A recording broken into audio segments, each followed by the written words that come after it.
السلام علیکم ورحمۃ اللہ وبرکاتہ۔ الحمدللہ رب العالمین والصلاة والسلام علی رسولہ الکریم، اما بعد فاعوذ باللہ من الشیطان الرجیم، بسم اللہ الرحمن الرحیم۔ رب اشرح لی صدری ویسر لی امری واحلل عقدۃ من لسانی یفقہوا قولی۔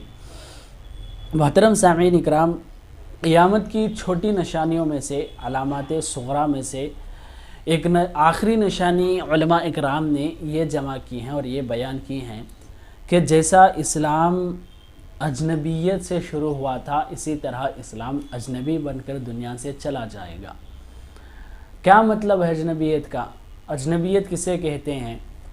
ہماری زندگی معمول چل رہی تھی، ہماری زندگیوں میں کبھی ایسی چیز نہیں دیکھی گئی جو فطرت کے خلاف ہو کہ لوہا بات کرتا ہے اور لوہے کے اندر کئی تصویریں نظر آتی ہیں اور لوہے کے اندر ساری دنیا سمیٹ کر رکھ دی گئی ہے۔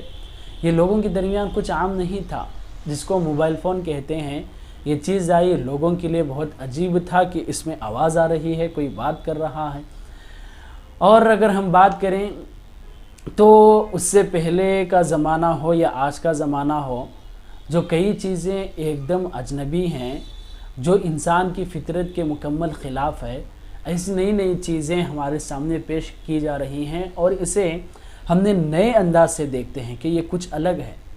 اور اسی طرح اجنبیت کہا جاتا ہے کہ اگر ہم دوسری مثال دیکھیں گے تو اگر ہمارے پاس کوئی ایسا انسان آئے جو بہت زیادہ لمبا ہو، ہماری پوری بستی سے زیادہ لمبا ہو اور بہت ہی موٹا ہو، ایک دم زیادہ گورا ہو، اور اس کے پاس جو ہمارے لیے انسان کی فطرت ہے، اس فطرت کے علاوہ ایک بھی چیز آ جائے، ایک ہاتھ بڑھ کر ہو یا اسے سینگ ہو یا کوئی اور چیز ہو، تو یہ بہت اجنبی چیز ہوتی ہے، لوگ اسے بہت ہی الگ انداز سے دیکھتے ہیں۔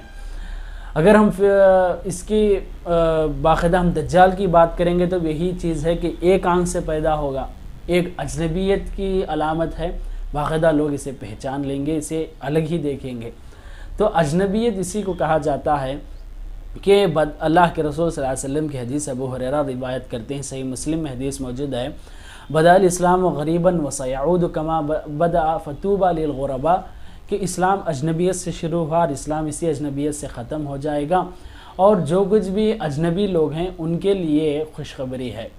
تو اسلام اجنبیت سے کیسے شروع ہوا؟ اگر ہم تاریخ کی پڑھیں گے، اللہ کے رسول صلی اللہ علیہ وسلم کی زندگی سے پہلے لوگ شراب پیا کرتے تھے، زنا کیا کرتے تھے، عورتوں کا الگ استعمال، وہ لڑکیوں کو زندہ درگور کر دیا کرتے تھے، جو بھی تجارت ہوتی تھی وہاں پر ظلم زیادہ ہوتا تھا، یہاں تک کہ جاہلیت کا زمانہ جانور کا زمانہ کہا جاتا ہے کہ جانوروں کی طرح یہ لوگ زندگی گزارتے تھے، ان کے اندر انسانیت کا نام ہی کچھ نہیں تھا۔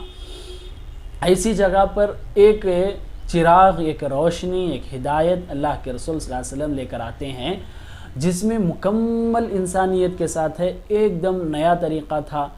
اسلام تو بہت پرانا ہے، یہ جو طریقہ اور شریعت جو ہے ایک دم اس جگہ پر جہاں پر اس طرح کا ماحول تھا، ایسے ماحول میں ایک دوسرے کی عزت، عورتوں کی حفاظت، عورتوں کو اور زیادہ خواہش سے پالنا اور شراب راستوں میں چھوڑ دینا، کبھی شراب کی طرف نہ جانا، شرک، بت پرستی اور یہ تمام چیزوں سے اپنے آپ کی حفاظت کر لینا، یہ بہت اجنبی تھا، ویسے شروع ہوا۔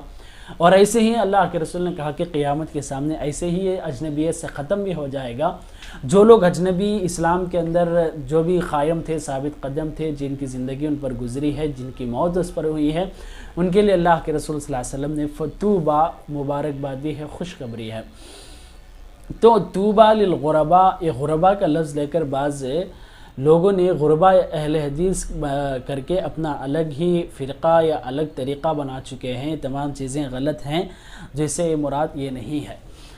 اب اللہ کے رسول صلی اللہ علیہ وسلم نے ایک اور حدیث میں اس کے اجنبیت کا انداز بھی بیان کیا ہے، کہا کہ ابو ہریرہ رضی اللہ عنہ کی روایت ہے، ان الایمان لا یأرز الی المدینہ کما تأرز الحیۃ الی حجرہا، جیسے سانپ اپنے بل کی طرف، اپنے گھر کی طرف دور جانے کے بعد بھی پھر شام میں لوٹ جاتا ہے، اسلام بھی مدینے سے شروع ہوا اور پھر مدینے میں آ کر سکڑ جائے گا، مدینے میں واپس اسلام آ جائے گا۔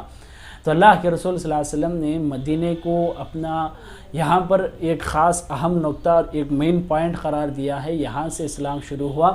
اور ایک حدیث ہے جس میں حرمین شریفین مکۃ المکرمہ اور مدینۃ المنورہ دونوں کو بھی باقاعدہ یہ مراکز بیان کیے گئے ہیں کہ اسلام یہاں سے شروع ہوا اور یہاں تک واپس لوٹ کر آ جائے گا، اجنبی ہو جائے گا۔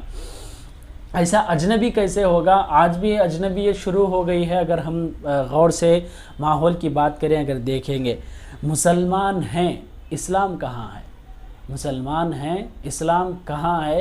اسلام کا نام ہے، اسلام کی شریعت نہیں ہے۔ اس طرح اسلام بہت اجنبی بن چکا ہے کہ آج ہمارے پاس کوئی صحیح معنوں میں اگر مسلمان زندگی گزارتا ہے اسے الگ انداز سے دیکھتے ہیں، کوئی ٹوپی پہن کر پھرتا ہے اسے الگ انداز سے دیکھتے ہیں، کوئی داڑھی رکھتا ہے اسے الگ انداز سے دیکھتے ہیں، کوئی اگر زندگی بھر جھبا پہنتا پھرتا ہو تو اسے کوئی اور ملک والا کہتے ہیں۔ اس طرح اسلام اجنبی بن رہا ہے۔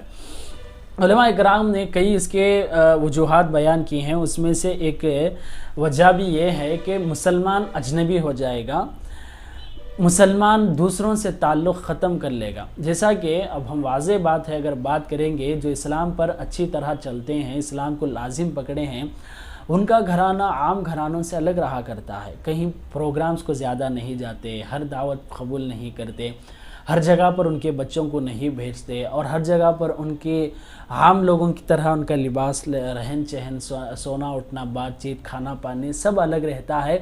لوگ اجنبی بنتے جا رہے ہیں۔ اسلامی شریعت بھی اجنبی بن جائے گی کہ آج بھی اگر کہیں پر اسلامی حد ہم سن ہی نہیں سکتے کہ جہاں پر سعودی عرب نے بہت ہی زیادہ سزا، اسلامی سزا دی جا رہی تھی، آج مکمل ختم ہو رہی ہے۔ وہاں پر نہ ہی زنا کی، چوری کی، نہ ہی کسی پر قذف کی، نہ ہی کسی پاک دامن عورتوں پر تہمت لگانے کی، کوئی قتل کی، یہ تمام چیزیں جو سزائیں ہیں وہ مٹتی جا رہی ہیں، اجنبی بنتا جا رہا ہے۔ اسلام ختم ہوتا جا رہا ہے، اسلام اجنبی بنتا جا رہا ہے۔ باقاعدہ ساری دنیا سے واپس لوٹ کر کے حرمین شریفین مکہ مدینے تک واپس لوٹ جائے گا۔ اسلام جس طرح شروع ہوا تھا اسلام ختم بھی ہو جائے گا۔ اب ہمارے لیے ضروری ہے کہ ہم اسلام کو لازم پکڑیں، ہم اسلام کو مٹانے والے نہ بنیں، اپنے اولاد کو اسلام کی تعلیمات دیتے رہیں، خود اسلام کی تعلیمات حاصل کریں، اپنے گھر کا ماحول اسلامی ماحول بنائیں۔ اس وقت تک ہم اس جرم سے اپنے آپ کی حفاظت کر سکتے ہیں۔ اگر اللہ تعالیٰ کی نعمت چھین لی جائے تو ہم بھی جاہلیت کی طرح زندگی گزاریں گے، جانور کی طرح زندگی گزاریں گے، اور ہمارا ٹھکانہ اور ہمارا انجام عذاب ہو سکتا ہے، ہمارا بہت برا ٹھکانہ ہو سکتا ہے۔ اللہ سے دعا ہے کہ اللہ تعالیٰ جو کچھ بھی یہ نشانیاں ہیں، فتنے ہیں، قیامت کے سامنے جو کچھ بھی ہونے والا ہے، تمام برائیوں سے اللہ ہماری حفاظت کرے اور اچھائی کی طرف ہم سب کو اس کی توفیق دے۔ آمین۔ والسلام علیکم ورحمۃ اللہ وبرکاتہ۔